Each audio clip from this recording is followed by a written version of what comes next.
Damai sejahtera dari Allah Bapa itu yang melampaui segala akal dan pikiranmu dalam Kristus Yesus Tuhan kita. Amin. Umat yang dikasihi dalam nama Yesus Kristus, apakah kita setuju kita butuh hiburan?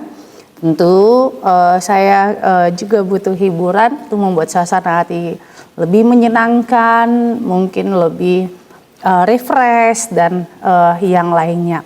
Tentu kalau kita mau mencari hiburan di tempat yang ramai, di alam, atau tempat yang indah. Tetapi bagaimana ketika kita sakit, ketika kita ditinggalkan, ketika kita bergumul, apakah itu sebagai penghiburan? Firman Tuhan mengatakan itu adalah bagian daripada penghiburan yang daripada Allah, seperti renungan kita hari ini.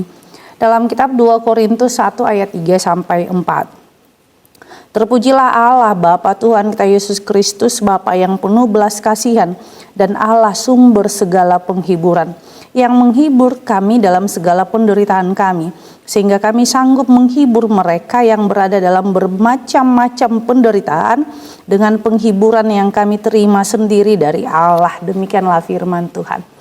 Nah, ketika saya membuka renungan tadi dengan penghiburan, tempat yang ramai dan yang lainnya, itu adalah hiburan yang bersifat sementara. Karena apa? Mungkin ketika kita sudah pulang ke rumah kita masing-masing, kita akan mendapat hal-hal atau tugas yang baru yang kita harus hadapi. Oleh karena itu, bagaimanakah Paulus di dalam setiap perjalanan pelayanannya? Apapun yang terjadi, menurut Paulus itu adalah bahwa bagaimana Allah yang menjadi sumber penghiburan dalam setiap perjalanan pelayanannya. Apakah pelayanan Paulus baik-baik saja? Tentu tidak. Banyak hal yang dialami dia di kota Korintus, di mana ketika dia tidak dihormati dalam hal mengatakan bahwa apakah benar Paulus itu seorang rasul, karena dia mempunyai masa lalu yang mengejar-ngejar orang Kristen. Kemudian di kota Korintus itu adalah kota yang penuh dengan orang-orang yang hidupnya di dalam kalangan atas dan dengan kemampuan mereka.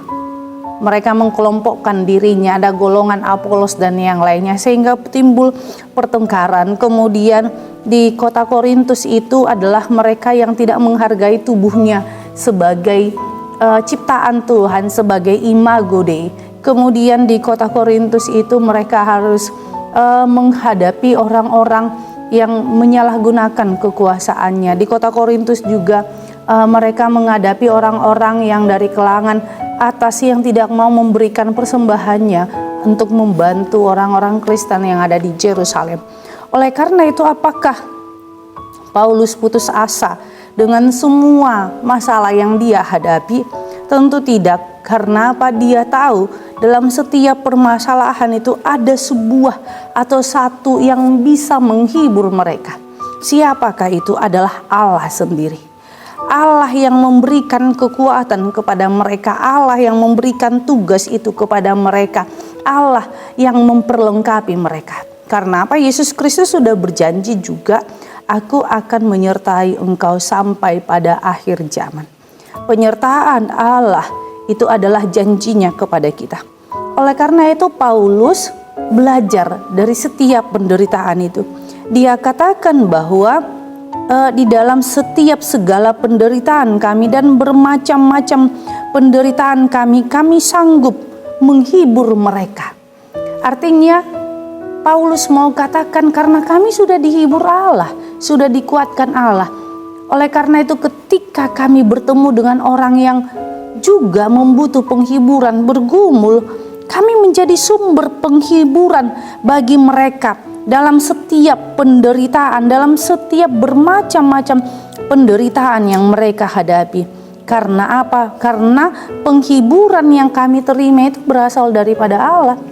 Artinya penghiburan itu yang Tuhan berikan kepada kita bukan hanya hari ini ketika kita tatap muka sama seperti ketika kepada orang, enggak, seterusnya, selamanya.